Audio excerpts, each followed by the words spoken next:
Добрый день. Мы приветствуем вас на открытой онлайн-лекции о коронавирусе «Самое важное». У нас в гостях заведующая отделением медицинской профилактики Центральной городской больницы Минздрава Чувашии Григорьева Наталья Анатольевна. Наталья Анатольевна, расскажите, пожалуйста, о новой коронавирусной инфекции, ее симптомах, путях заражения, инкубационном периоде, течении болезни, мерах профилактики. Вам слово, Наталья Анатольевна. Спасибо. Можно, с вашего разрешения, я чуть-чуть спущу эту маску, для того, чтобы было лучше слышно. Уважаемые слушатели, сегодня мы поговорим о коронавирусной инфекции, о котором сегодня говорит весь мир, вся планета Земля. Действительно, ситуация по коронавирусной инфекции остается крайне напряженной. Необходимо отметить, что предпринятые меры по антиковидным ограничениям на праздники позволили на некоторое время снизить заболеваемость. Но, начиная уже с прошлой недели, заболеваемость опять, в общем-то, растет. И ожидается взрывной рост этой коронавирусной инфекции. Сегодня невозможно представить, нашу ситуацию по коронавирусной инфекции на нашей Земле. Дело в том, что нет континента, нет страны, где бы это заболевание не встречалось. На сегодняшний день в мире уже заболело более 363 миллионов человек. В России у нас тоже более 11 миллионов человек заболело, и за сегодняшние последние сутки выявлено около 90 тысяч вновь заболевших. Но у нас в Чувашии тоже, в общем-то, приближаемся очень таким большим цифрам. 400 почти человек выявлено за прошлые сутки.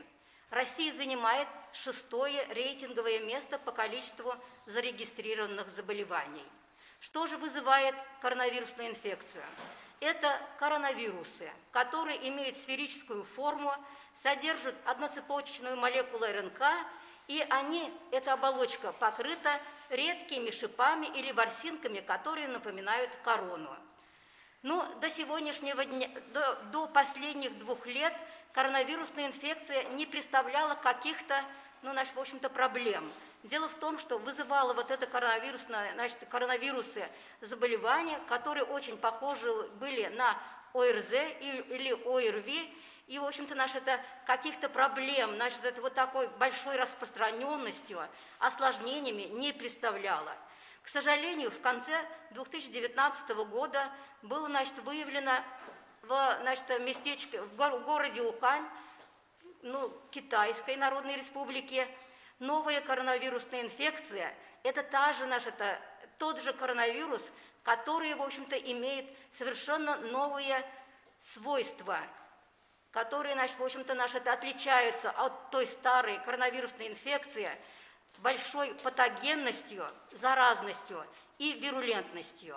Источником инфекции являются больные с клинически выраженной или стертой формой заболевания. Основной путь передачи воздушно-капельный, передается от человека к человеку, и также контактный путь передачи. Симптомы заболевания очень похожи на обычную ОРВИ легкой степени. Это высокая температура, кашель сухой с небольшим количеством мокроты, одышка, боль в мышцах и суставах, слабость и утомляемость. Такие, редкие симптомы тоже встречаются. Это, боли в грудной клетке, заложенность в грудной клетке, диарея, тошнота, рвота. В общем-то, встречается у 30% больных изменение вкуса и обоняния. Чем отличается новая коронавирусная инфекция от острых респираторных вирусных инфекций? Основным отличием является, конечно, инкубационный период. Если мы говорили, что грипп и острая респираторная вирусная инфекция имеют этот период 2-3 дня, то коронавирус имеет 14 дней. Для коронавируса характерно сухой кашель, затяжной, боли в груди, увеличение температуры тела. И на 5-7 день изменение клиники, резкое ухудшение состояния, появление одышки, трудности с дыханием и, в общем-то, ухудшение это состояние пациента. Также коронавирус вызывает очень большие осложнения со стороны почти всех органов систем. Главным образом со стороны органов дыхания сердечно-сосудистой системы. Также вызывает изменение свертываемости крови и тем самым вызывает тромбозы в сосудах головного мозга, может быть, в сердце, в почках, в любом органе человека. Ну, еще наш, это, в общем-то, еще один такой отличительный признак – это развитие постковидного синдрома. Казалось бы, пациенты выписываются из стационара, вроде, значит, в общем-то, наша как бы ситуация улучшилась, конечно, наша это и несколько с дыханием, но есть симптомы, которые пациенты еще 2-3 месяца, даже, может быть, иногда больше, как бы сказать, продолжают, в общем-то, наши это, как бы сказать, появляются вот такие наши это симптомы. Это, значит, в общем-то, одышка. Конечно, наше это, надо сказать, после нашей выписки из стационара у нас есть пульмонологическое отделение в нашей больнице. Вот на сегодняшний день там, значит, это лечится где-то 17 пациентов, которые практически только дышат при помощи кислорода. Но самый надежный метод защиты, как бы мы ни защищались от коронавирусной инфекции, это вакцинация. Если мы вспомним нашу историю, мы, значит, в общем-то, сталкивались с такими очень сложными инфекционными заболеваниями. Это натуральная оспа, которая, как бы сказать, уничтожала население городов и поселков, деревень. Но вот, в общем-то, при помощи вакцинации натуральная оспа ликвидирована на земном шаре. Есть, значит, такие заболевания, которые почти что сведены на нет. Это полиомиелит, туберкулез, бешенство, корь, коклюш, краснуха, бешенство. В общем-то, это и много других заболеваний, которые практически сегодня, благодаря вакцинации, сведены на ноль. Конечно, одной из важных причин, значит, в общем-то, распространения коронавирусной инфекции является, в общем-то, появление новых штаммов заболевания. С момента появления в Ухане коронавируса, который, в общем-то, как бы сказать, назвали уже новым коронавирусом, значит, в общем-то, уже появилась альфа-штамм в Британии по названию вот этих, как бы сказать, стран, где они вот так вот появились. Дальше бета-штамм, это Южная в Африке.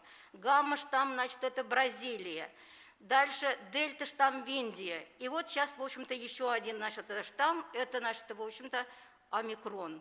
И появление вот этих новых волн заболеваний является, как бы, в общем, на сегодняшнем этапе, это, как бы сказать, причина это недостаточный уровень коллективного иммунитета. Для создания коллективного иммунитета необходимо вакцинировать не менее 80% населения. Вы об этом слыхали, конечно, но сейчас говорят уже, что 90% населения нам нужно, как бы сказать, вакцинировать от коронавирусной инфекции.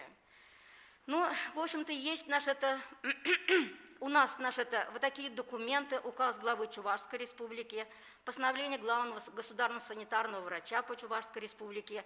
И с 11 октября, значит, в общем-то, в республике нашей введена обязательная вакцинация по эпидемическим показателям для работников ряда отраслей. И, конечно, это вот, в общем-то, наши российские вакцины. Это вакцина Гамковид-Вак. Я, в общем-то, хочу сказать, что вы знаете его как спутник Ви. Впервые было зарегистрировано, начали их, в общем-то, как бы сказать, разрабатывать уже с момента появления коронавирусной инфекции. Уже было зарегистрировано в августе 2020 года. И, конечно, как бы сказать, дальше появилась Эпивак корона, которую уже в 2021 году зарегистрировали. Ковивак, который в институте имени Чувакова был разработано. Все эти двухкомпонентные вакцины имеют эффективность от 92 до 96-97%, в общем-то, при вакцинации. Дело в том, что дальше, в общем-то, как бы сказать, была разработана уже Спутник Лайт, вы это знаете. Дело в том, что Спутник Лайт, однокомпонентная вакцина, тоже имеет свое место. Мы, значит, в общем-то, как бы сказать, больше всего его используем для того, чтобы вакцинировать уже переболевших пациентов, для того, чтобы, значит, увеличить титр антител, и, значит, в общем-то, и пациентов, которые уже прошли двухкомпонентную вакцинацию. Дело в том, что в день проведения вакцинации пациент, значит, вот осматривается медицинским, значит, работников, обязательно здесь измеряется температура, артериальное давление, проверяется общее состояние, и после введения вакцины пациент находится под контролем медицинского работника еще в течение 30 минут для того, чтобы, как бы сказать, профилактировать осложнения после вакцинации. Конечно, после вакцинации имеется, значит, в общем-то, реакция. Это, значит, в общем-то, может быть, значит, непродолжительный гриппоподобный синдром, который, значит, в общем-то, характеризуется ознобом, повышением температуры тела, болями в мышцах и суставах, общим недомоганием. Ну, в общем-то, наша эта ситуация через 2-3 дня обычно проходит. Местная реакция это может быть тоже болезненность вместе инъекций, гиперемия, отечность. Но реже отмечается тошнота и рвота, снижение аппетита, увеличение региональных лимфоузлов. Ну, как бы сказать, это наши практически вот эти наши это, как бы осложнения поствакцинальной реакции. Практически, значит, в общем-то, они мало встречаются. Дальше, значит, в общем-то, хочу сказать, что о микроне. Дело в том, что сейчас уже, как бы сказать, в эти дни у нас, значит, в общем-то, мы регистрируем у нас уже в больнице тоже очень большое повышение новых случаев заболевания. Ну, значит, в общем-то, хочу сказать, что, конечно, это чрезвычайно заразная форма. Поражает, надо ожидать большое количество людей. Дело в том, что инкубационный период, я уже говорила, что при обычной коронавирусной инфекции, при других штаммах, до 14 дней. Но здесь вот как бы инкубационный период при этой форме длится от 1 до 3 дней. Поражает это, как бы сказать, штамм в основном верхние дыхательные пути. Если мы говорили о дельта, о гамма, что поражается легкие, там, как бы сказать, это матовое стекло, мы там, в общем-то, на КТ выявляли большое поражение легочной ткани, то здесь, в общем-то, до в общем-то, легких, как бы сказать, конечно, доходит, но это будет уже, как бы сказать, меньшая ситуация. Дальше. Дети вот этим штаммом болеют 2-3 раза чаще, чем предыдущими штаммами. Ну, заболевание, в общем-то, говорят, протекает в более легкой форме, но благодаря тому, что очень большое количество поражается, все равно для нашей системы здравоохранения это будет очень нагрузочным. Поэтому, в общем-то, была 26-го, буквально на днях, издана Минздравом России рекомендация, это памятка для пациентов в условиях распространения нового штамма омикрон. В памятке даны четкие указания, поскольку легкое течение заболевания, если люди, если они, в общем-то, уже, как бы сказать, вакцинировались, ревакцинировались, и у них, в общем-то, эти сроки менее 6 месяцев, то эти пациенты к врачу могут не обращаться, и могут обращаться только при появлении определенных симптомов. Но базовая иммунизация этих пациентов есть, и если легкая форма, недомогание, они остаются дома. Но дома тоже надо, как бы сказать, принимать какие-то, в общем-то, меры. Это, обильное питье, это, если возможность есть в квартире изолироваться, полоскать горло, носовые ходы, и, в общем-то, как бы сказать, принимать какие-то витамины, или же, в общем-то, грипферон для того, чтобы, как бы сказать, первые, в общем-то, поступления этих пациентов уничтожить. И, в общем-то, можно орбидол. Но если же у пациента температура выше 38 градусов держится более 2 суток, если пациент болеет, старше 65 лет, болеет хроническими неинфекционными заболеваниями, это как сердечно-сосудистые заболевания, сахарный диабет, заболевания органов дыхания, иммунодефицитное состояние, ну, в общем-то, ожирение тоже сюда относится, то эти пациенты, они, в общем-то, вот на фоне, вот, когда принимается жаропонижающее, и если есть одышка, обязательно должны обращаться в общем-то, наш это в колл-центр поликлиники или, значит, в общем-то, наш это вызывать своего, значит, врача для дистанционной консультации с медицинским работником. Медицинский работник определит, нужно оставить пациента дома или нет, или же, значит, в общем-то, как бы сказать, вызвать скорую помощь и госпитализировать больного в ковид-центр. Но в любом случае нужно нам продолжить мероприятия по соблюдению личной гигиены и профилактических мероприятий. В этой ситуации нам нужно избегать места массового скопления людей. Использовать маски, одевать правильно, менять его тоже наш это, в общем-то, часто. Обрабатывать поверхности дезинфектантами, проветривать и проводить влажную уборку. Обязательно наше соблюдение мер личной гигиены. Это очень важно, потому что, в общем-то, это мы уже говорили, заболевание передается еще контактным путем. Дело в том, что если у вас получится записаться, если вот кто-то болеет, и близкие ваши болеют, ну, конечно, надо связываться со своим лечащим врачом. Это обязательно, потому что в любом случае ожидается взрывное повышение вот этих случаев, новых случаев, и через неделю эти, наверное, наши случаи по стране у нас будут иметь шестизначные цифры. Все, в общем-то, наши специалисты, которые, в общем-то, это главными специалистами Минздрава, называются инфекционисты, вирусологи, все об этом говорят. Это будет месяц, который, в общем-то, февраль, целый февраль, говорят, что, в общем-то, мы будем жить в этой ситуации. И, конечно, я призываю для того, чтобы соблюдать все меры. Ну, в общем-то, вы видите, что уже в республике принимаются меры, детские в общем-то, учреждения уже до 6 февраля закрываются, пока это еще, видимо, временное явление. Дальше тоже, может быть, это в общем-то, мероприятия продолжены. И все массовые мероприятия, включая сегодняшние, все они, в общем-то, сворачиваются. Если у вас какие вопросы есть, я постараюсь ответить, потому что вопросов много. Ну, начиная, в общем-то, люди, в общем-то, мы часто бываем в коллективах.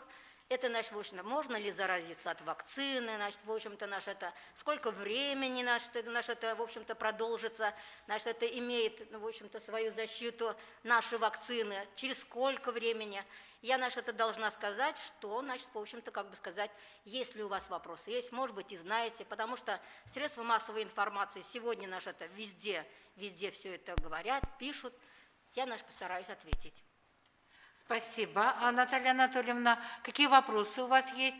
Можете в чате написать ваши вопросы, которые слушают участники, онлайн-участники, и также можете, которые в режиме офлайн тоже присутствуют, можете задать вопросы свои. Можно узнать, какой самый сейчас дети, с какого возраста болеют? Дело в том, что груднички есть? Дети, груднички тоже болеют. Дело в том, что это, может быть, не самые массовые в общем-то, случаи, но дети грудничкового периода тоже попадают в больницу. Об этом уже говорили, я слушала федеральные каналы. В общем, болеют, все возраста.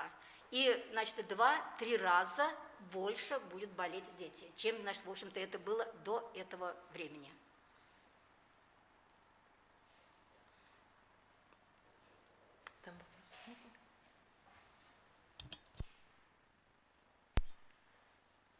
Еще какие вопросы есть?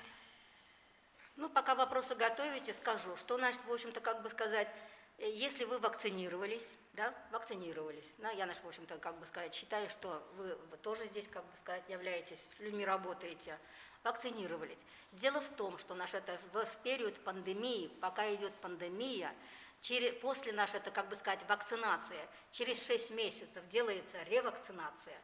Любым зарегистрированным, в общем-то, видом наших вакцин. И, в общем-то, вы вакцинировались, 6 месяцев проходит после ревакцинации. Кто-то спутником Лайт сделали, кто-то спутником Ви.